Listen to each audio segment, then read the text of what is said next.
өте алмаймыз деген сұрақ бар. Сол бойынша толық сұраққа жауап беріп кетсеңіз. Өте жақсы сұрақ. Рахмет сұрағыңызға. Негізі тағдыр деген нәрсе мынау адамның жаратылыс сырына байланысты. Құдай тағала адамды жаратқан кезде белгілі бір мақсатпен жаратады. Мақсат дегеніміз предназначение. Мақсат емес пе? Мақсат цель ғой. Мысалы диплом алу, үйлену, балалы болу, ақша табу мақсат қана ол. Ал мақсат деген сенің жаратылыс мақсатың. Предназначение дейді, мақсат дейді. Көрдіңіз бе? Әр адамда жеке. Әр адамда. Сонда Ғұмар Хараш айтады, ислам ғұламасы, Алла тағала мақсатсыз еш нәрсе жаратпайды дейді. Ол тек адамда емес қой. Адамда емес, мысалы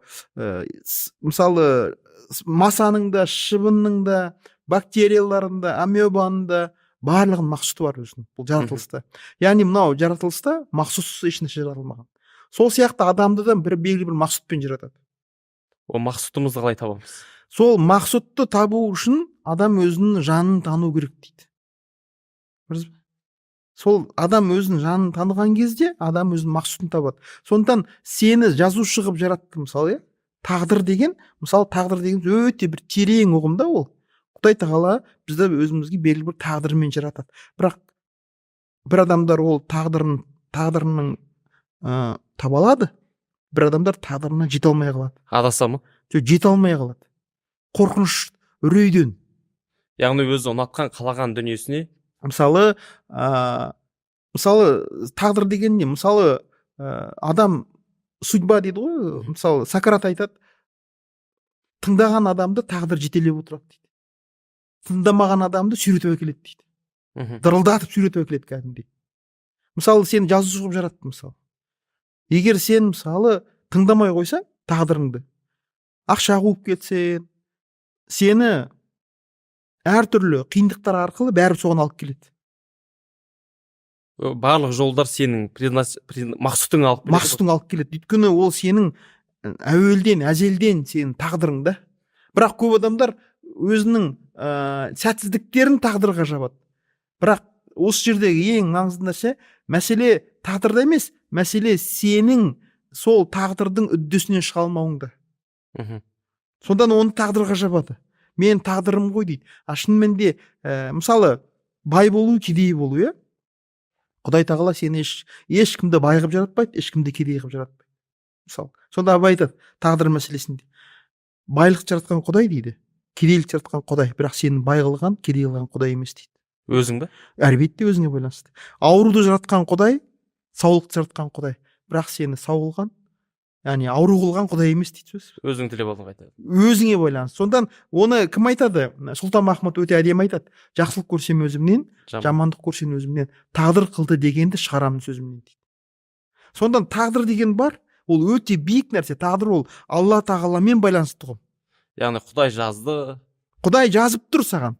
Сенің маңдайыңа жазылған ол сөз. Бірақ сен өзіңнің әлсіздігінен, жалқаулығынан, немқұрайдылығынан, қорқақтығынан ол тағдырдың үддесінен шыға алмай қаласың. Және де сәтсіздіктерге ұшырайсың соның кесірінен. Өйткені сен өз жолыңда емессің. Тағдыр яғни тағдырда бұйрық жоқ. Тағдырда бұйрық жоқ. Тағдыр ол жазмыш. Қазақ айтады, жазмыштан озмыш жоқ дейді. Енді осы қазақ енді бұрыннан айтады, бірақ соның құнын түсіне бермейміз да бізде. Иә. Енді бұл толықтырып кетейікші мына нақты бір немен жауаппен. Тағдырда печать жоқ. Егер тағдырда мен түсінігім бойынша егер печать болатын болса, Аллах тағала о баста адам жаратқан кезде сен күзетші болдың, осындай сәтсіздіктерге ұшырадың, сонда менің алдыма келдің деп. Онда ана дүниеге барғанда Алланың 99 көркем есімі бар, сол есімдердің бір көркемі ол ең әділ Алла. Ар жаққа барған кезде онда адамның сұрауға құқығы бар да, Аллах тағала мен жараттың, мен күзетші болдым, жоқшылықта өмір сүрдім, әйтеуір күзеттім, өзіме берілген аманатты аман есен атқардым, не дүниеден кеттім, не ар жаққа бармадым, не бер жаққа бармадым, енді жәннатта бір тыныштық табатын шығармын дегендей. Ол немен барады ғой онда? Егер тағдырда бұйрық болса, онда тозақ пен жұмақтың да қажеті жоқ. Ол тағдыр. Оны предопределение дейді, егер алдын ала анықталып тұрса, онда өмір сүрудің де мәні мен мағынасы қалмайды. Сонда тағдыр дегеніміз ол өте биік, терең нәрсе да. Яғни бізді жіберді, ары қарай өз қолыңда бәрі. Өз қолыңда, сен өз тағдырыңды өзің жасайсың. Өйткені әуелден сенің бір планкаң бар, жазылып тұр, жазмыш дейді оны.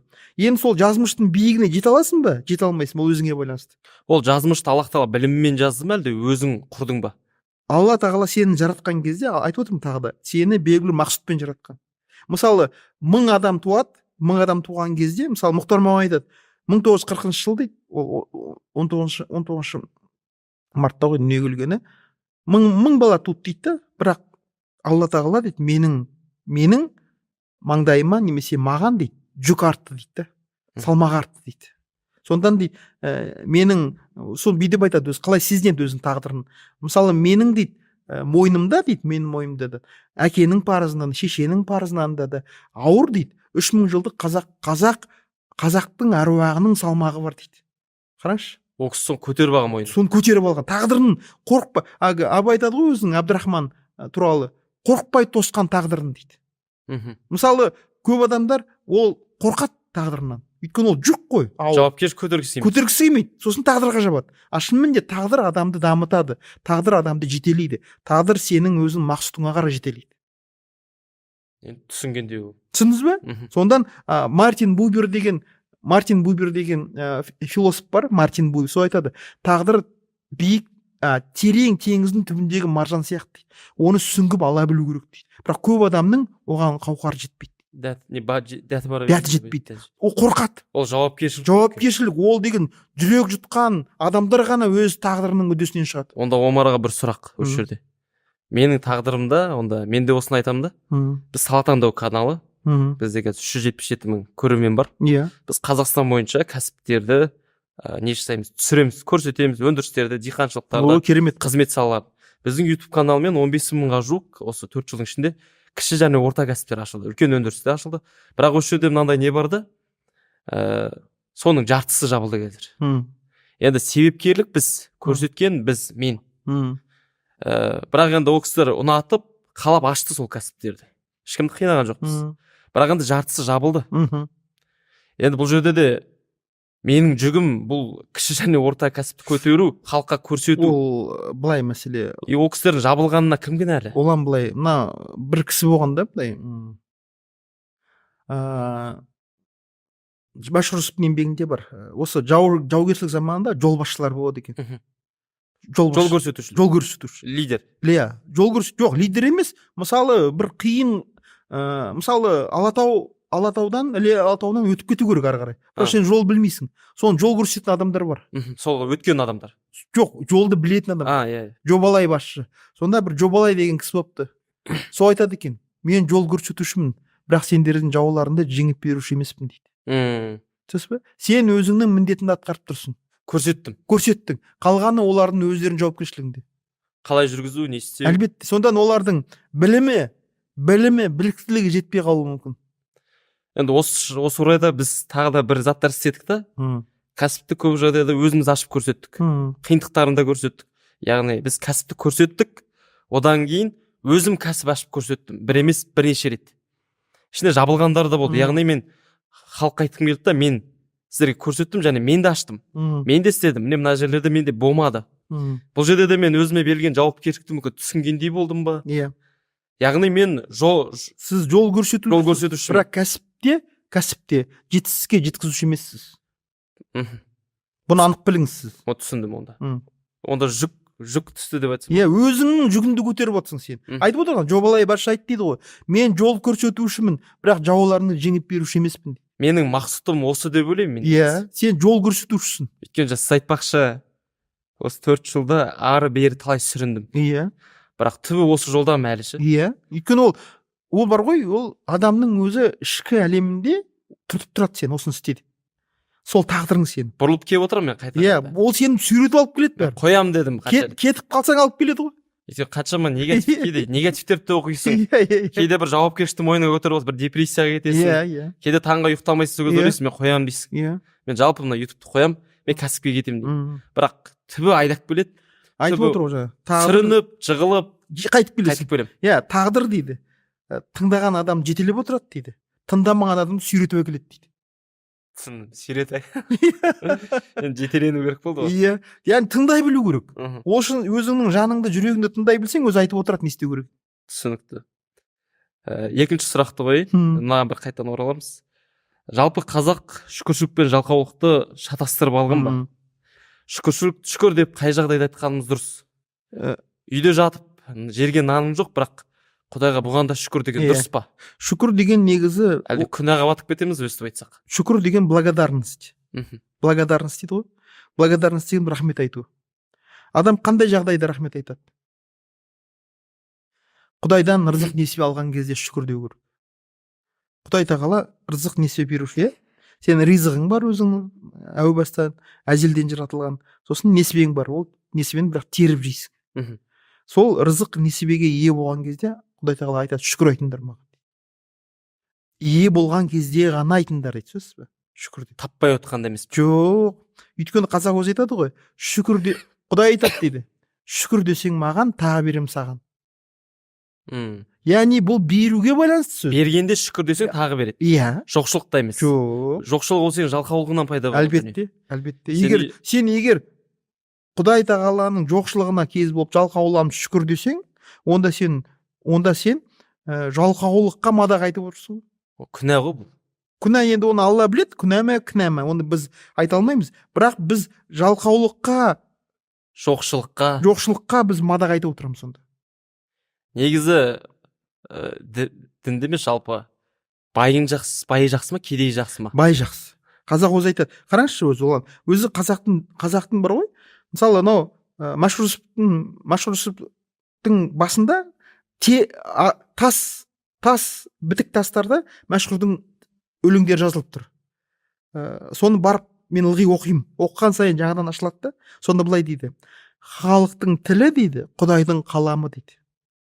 Сөз, халықтың тілі Құдайдың қаламы. Яғни Құдай тағала өзінің заңдылықтарын дейді, әрбір халықтың тілімен жазады дейді, сөз бе? Сонда қазақ не дейді?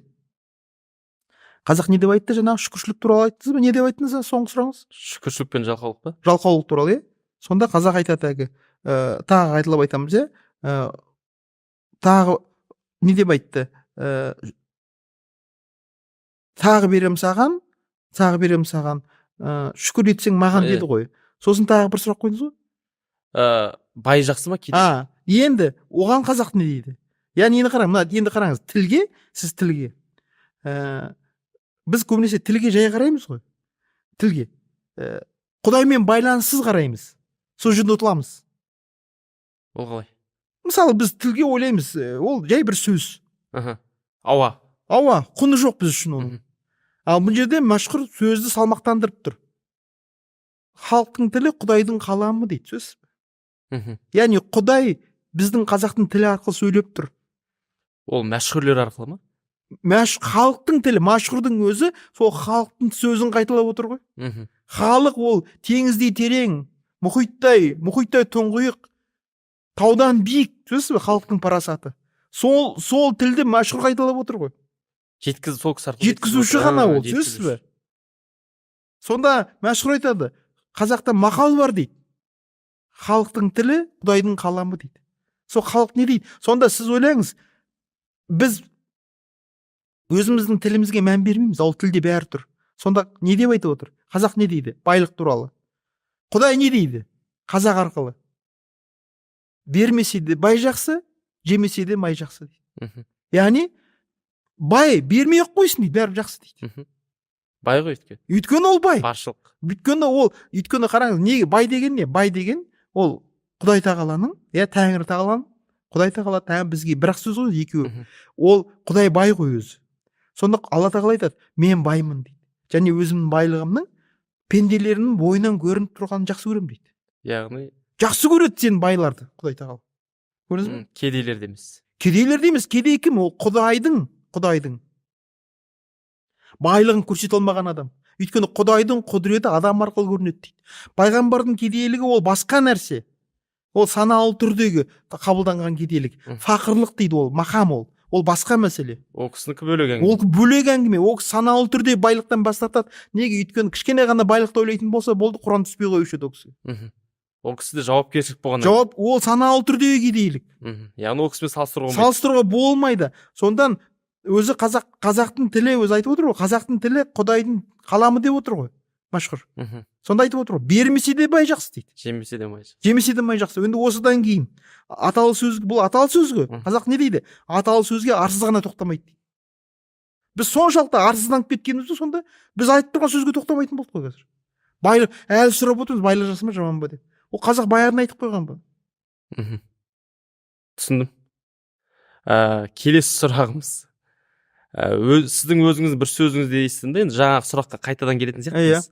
Өзін танымаған адам, жалпы өзіңді дұрыс танымасаң, жалпы өзіңмен дұрыс танымасаң дейді. Иә. Мына өмірде өзіңді, Абайдың өлеңі ғой, сіз келтіресіз. Сенде бір кірпіш дүние, кетіңе тапта барғылан дейді. Иә. Енді сол жерге қаланбаған адамдар да көп, өмірде өзін таппаған адамдар. Бұл өзіңді тану деген өзіңнің жаңағы мақсұтыңды табудан бастала ма? Дәл айтасыз. Яғни мынау Шәкәрім атамыз айтады, жан дейді. Өз деген жалпы біз нәрсені айта аламыз. Біз қазір өзім деп нәпсімізді айтып жүрміз. Түсінесіз бе? Жалқы нәпсіден кері тартпамыз ғой бізде. Жоқ, нәпсі деген өз бізде екі жанымыз бар біздің. Анықтап айтайық та, екі жанымыз бар. Біреуі денеміздің жаны. Оны қазақ ет жан дейді. Соны нәпсі дейді. Нәпс деген жан деген сөз. Ішетін, жейтін, ұйықтайтын, мақтанды жақсы көретін, атақты жақсы көретін, өсек айтатын, көре алмайтын, қызғаншақ, іші тар, осы нәпсі дейміз біз. Біз соны өзім деп жүрміз ғой қазір. Ал жан? Ал шын өзім ол сенің жаның, Құдайдың жаратқан жаны.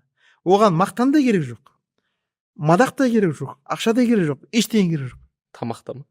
Ештеңе керек жоқ. Оның өзінің жанының, ол рух деп те айтамыз, оны ақылды жанды рух дейміз. Оған бірақ нәрсе керек, жанның азығы ұждан дейді Шәкәрім айтады. Ол не? Ұждан дегеніміз совесть. Ол үш нәрсені тұрады дейді. Әділет, мейірім, ынсаптан. Бұл жанның екі дүниедегі азығы дейді. Жан тыныштық табады сонда. Азығы кәдімгідей. Жан тыныштық, иә, ұжданды болған кезде ғана. Сондықтан біз бірінші өзімізді танып алуымыз керек. Біз жанымызды танымақ түгілі, біз әлі жанымыздың қайсы өзім екендігін тап басып айта алмай отырмыз. Ананы айтпағанда, ана үлкен нәрсені айтпағанда, біз нәпсі мен жанды әлі ажырата алмай отырмыз. Бірақ нәпсі жақта жүрміз. Біз нәпсіні өзім деп отырмыз ғой. Сонда ең бірінші жалпы, ең бірінші қазір біздің алдымыздағы міндет, сол нәпсі мен жанды ажыратып алу. Қашан біз ажыратамыз, сол кезде өзіңді тану басталады. Ол нәпсіні танудан басталады. Сен нәпсіні таныған кезде, сол кезде Құдайды танисың, Раббыңды танисың. Сондай сөз бар ислам әлемінде. Кім нәпсін таныса, Раббысын таниды дейді.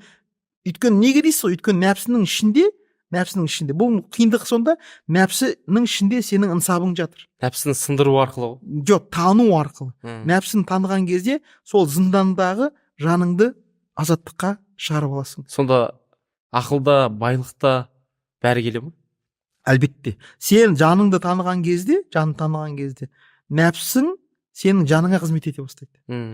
Егер сен жанын танымасаң, онда сенің жаның нәпсіге қызмет ете бастайды. Түсінікті болды. Түсінесіз бе? Сондан қараңыздар, Шәкәрім айтады, анық қара дейді. Жан өзің, дене киім. Нәпсі деген дене ғой. Ет жан деп отырмыз ғой. Анық қара жан өзің, дене киім. Мақтан бояу денеге берген сыйың. Ол алдауың жанға азық емес. Оған пайда не қылдың жалғыз тиын дейді. Сөздеріңіз ауыр екен. Иә, өйткені неге ауыр болады? Өйткені біз ойланбаймыз ғой. Нәпсі айтады, ойланба дейді. Өйткені нәпсі ойланбайды. Нәпсі алсам деп қана тұр, сөз. Ол тек қана алу жолында ғана ойлайды. Ішсем, жесем, ұйықтасам, мақтан, медаль алсам, орден алсам, атақты болсам, жұрттың бәрі қол соқса маған, сол тұрғыда ғана ойлайды нәпсі. Ал жан, ол ойдыға жетеді. Өйткені ол ақылды ғой жан. Және жан ғылымды, Құдай тағаланың тамшысы, нұры. Онда өшірді, ана сөзіңізді өшірге сәйкес келетін шығар онда. Мен жараттым, сен де жарат. Сонда біз нәпсімізді бағындыра алсақ, ғылымға кетуіміз мүмкін, зейіндеріміз ашылуы мүмкін. Енді өшірде Құдай тағаланың сөзі бар, мен жараттым, Шәкәрімнен айттыңыз ғой. Мен жараттым, сен жарат деген. Жаратпақ дейді. Өшірде Аллах тағала біз жаратты. Біз кімді жарату керекпіз? Біз былай, кімді емес, нені жаратуымыз керек. Сонда қараңыздар. құлшылық дейді ғой. алла тағала құранда бар, хадистерде бар, құранда да бар. Көбінесе осы имамдар осы сөзді айтады. алла тағала адам мен жындарды құлшылық үшін жаратқан дейді. Жақында ғана осы Санжар Керімбайдың тыңдадым подкастын ютубтан. Сонда ол өзінің ұстазы Касириді оқыды, дін психологиясында. Рамазан Ертүрт деген профессордың сөзін келтірді. Сонда Рамазан айтады, біздің сорымыз дейді, біз ол сөзді тікелей түсінеміз дейді. 5 уақыт намазбен. Құлшылықты. Құлшылық деген не? Құлшылық Алланы танудан басталады дейді. Бізде қазір көп жағдайда құлшылық десе мешітке бару, 5 уақыт намаз оқу. Яғни құлшылық деген не? Сен мысалы Аллаға қашан құл боласың дейді. Қашан құл боласың? Мысалы сен қараңыз, құлдық, мысалы қазақта бір сөз, бір адам қатты риза болғанда құлым болып кетейін сен дейді. Айтады. Сен сол кезде сен ол адамды таныған кезде айтасың бұл сөзді. Риза болған, дұрыс па? Сонда таныйсың, таныған кезде сенде ол адамға деген не пайда болады? Құрмет пайда болады. Махаббат пайда болады. Үшіншісі, сол адамға ұқсауға тырысасың. Сонда сен Құдайды тануың керек. Таным арқылы Құдайға деген махаббат пайда болады, және Құдайға ұқсай бастауың керек. Соны құлшылық деп сонда ғана соны айтады. Сонда ғана құлшылығың толық болады сенің. Ал Құдай тағала нені жақсы көреді? Құдай тағала жаратуды жақсы көреді. Бірақ айырмашылығы дейді, Шәкәрім айтады, Құдай жоқтан бар жасайды дейді, сен бардан бар жаса дейді. Яғни сен технология жаса деп отыр.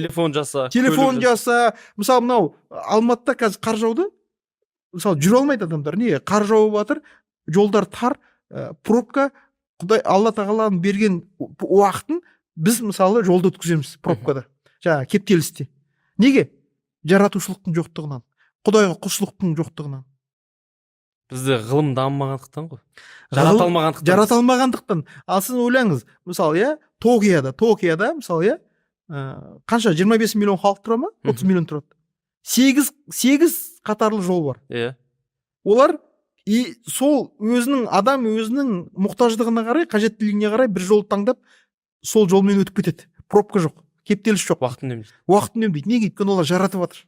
Немесе сол Жапондарда тырнанның сирағы сияқты ұзарған машиналар бар. Жедел жәрдеммен жаңа өрт сөндіру машиналары тырнанның сирағы сияқты. Егер сондай бір жағдай болғанда ұзу етіп көтеріледі, жаңа машиналардың арасында өтіп кетеді. Олар жаратып жатыр. Сөйтіп қаншама адамдардың тағдырын сақтап қалып жатыр. Немесе жер сілкініс болып жатыр.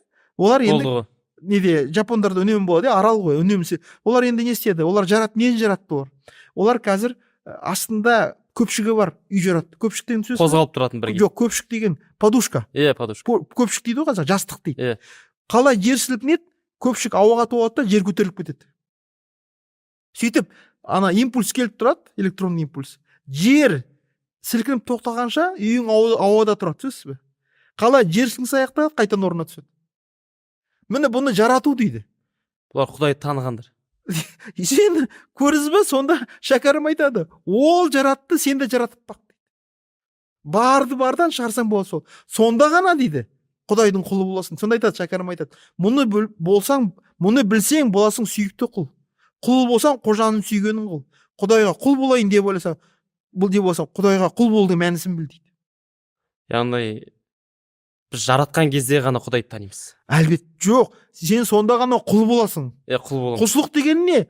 Өзіңнің сүйген адамға ұқсау.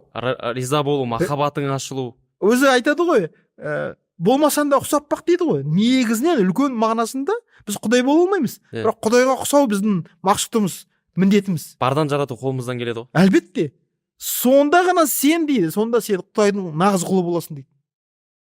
Ол үшін дейді, оны енді Шәкәрімнің бұсы айтқан ойын, Абайдың ойын Ғұмар Қараш өзінің өрнектеген еңбегінде тәпсірлейді. Ол айтады, ол үшін біз себеп дүниесіне кірісуіміз керек дейді. Себеп дүниесі. Құдай тағала ешнәрсе себепсіз жаратпаған дейді. Себеп дүниесіне кіріскен кезде құлшылығымыз толық болады дейді. Мысалы, екпесең егін шықпайды. Ғылымсыз өнер жоқ, өнерсіз кәсіп жоқ дейді. Сонда ғылымсыз, өнерсіз халықтарды, жалқау халықтарды Құдай тағала бұл дүниеден жойып жүреді дейді. Бұл оларға берілген әділ жаза дейді. Немесе сол өнерсіз, кәсіпсіз халықтар өнерлі кәсіпті халықтардың құлына айналады дейді. Солардың пайдаланамыз. бодауына түсесің, соларға құл боласың деп отыр. Яғни екі ортада қалады дейді. Не өнер жоқ, не ғылым жоқ дейді. Көрдіңіз бе? Сол өнерлі халықтардың табанының астына түседі дейді. Неге? Құдайға құл болмағандықтан дейді. Өте ауыр сөз екен. Енді біз өзімізді көріп тұрмық қой қазір Қазақстан.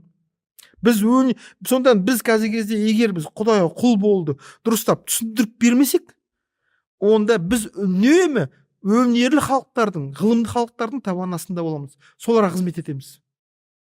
Құлшылық деген тек қана тікелей емес, жарату, жасау, шығару, ғылым, білім, елді дамыту, проблеманы шешу халықтың. Бұл Ғұмар Қараш айтады. Сонда ғана сенің дейді, намазбен, оразамен құлшылық бітпейді дейді. Бұл жерде көп адамдар айтады, сонда намаз оқымау керек па, ораза ұстамау керек. Бұл үстірт көзқарас. Намаз оқы, ораза ұста, 5 парызыңды орында деп отыр Ғұмар Қараш айтады. Бірақ олмен құлшылық бітпейді дейді. Осы нәзік емес. Бітпейді сөзсіз бе? Одан жауапкершіліктен шығып кеткен жоқсың. Бітпейді деп отыр сөзсіз бе? Қашан біту деген не? Біту дегеніміз бір нәрсенің тұтастай картинасы шығу. Мысалы, сен сурет сала бастадың, сен айтады, бітірдің бе, бітірген жоқпын әлі. Кітап жаза бастадың, бітірдің бе, бітірген жоқпын дейді. Қашан бітеді дейді құлшылық? Сен дейді, өнерлі ғылымды болып, себеп дүниесіне кіріскен кезде ғана құлшылығың толық болады дейді. Бізге алыс қой. Бізге алыс. Енді көрінген таудың алыстығы жоқ дейді. Әлі мүмкіндік бар десеңші. Әлбетте көрінген таудың алыстығы жоқ дейді. Және қазақ айтады, жол жүрсе бітеді дейді. Сен бірінші, сен тауды көруің керек қой. Біз қазіргі кезде біздің мақсатымыз сол халыққа құлшылықтың не екендігін түсіндіріп беруіміз керекпіз. Сол кезде халық өзі қарай жүреді. Сол көрінген тауға қарай өзі алғашқы қадам бастайды. Онда бұл сөздің мағынасын имамдарға түсіндіру керек шығар, онда сол кісілер арқылы. Енді имамдар, әсіресе имамдар, осы жұма уағыздарында осыны айтып та жүрген имамдар бар осыны. Оны осы шәкәрімге сүйеніп, Ғұмар Қарашқа сүйеніп, Абайға сүйеніп, біз қазір Құдайға құл болудың не екендігін халыққа түсіндіріп беруіміз керек. Бәріміздің елегеніміз бір терінің пұшпағы. Бұл жерде имам айту керек пе, әлде ұлан айту керек пе, әлде Омар Жәлел айту керек пе, маңызды емес. Жауапкершілік итеріп тастамау керек. Итермеу керек. Сен айт, мен айтайын, басқалар айтсын. Естідің бары қарай тарат десеңші. Тарат. Неге? Өйткені шәкәрім айтып отыр ғой бізге. Сонда ғана бұны білсең, боласың сүйікті құл дейді.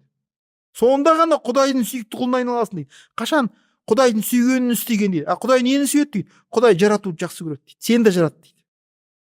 Жаратушыға ұқсап бағу керек. Сонда болмасында ұқсап бақ деген сөз негізі адам мен пенде мен Құдайға қатысты айтылған нәрсе. Бірақ екі ортада ғалым тұр. Сол ғалымдар арқылы біз осыған өтеміз. Сонда Абай айтады, болмасанда ұқсап бақ, бір ғалымды көрсеңіз деген. Неге? Өйткені ғалым арқылы біз осы Құдайға ұқсауды үйренеміз. Зейініміз ашылады. Иә. Ондай болмақ қайда деп айтпа, ғылым сүйсеңіз дейді. Сізге ғылым кім берер? Жанбай жатып сөнсеңіз.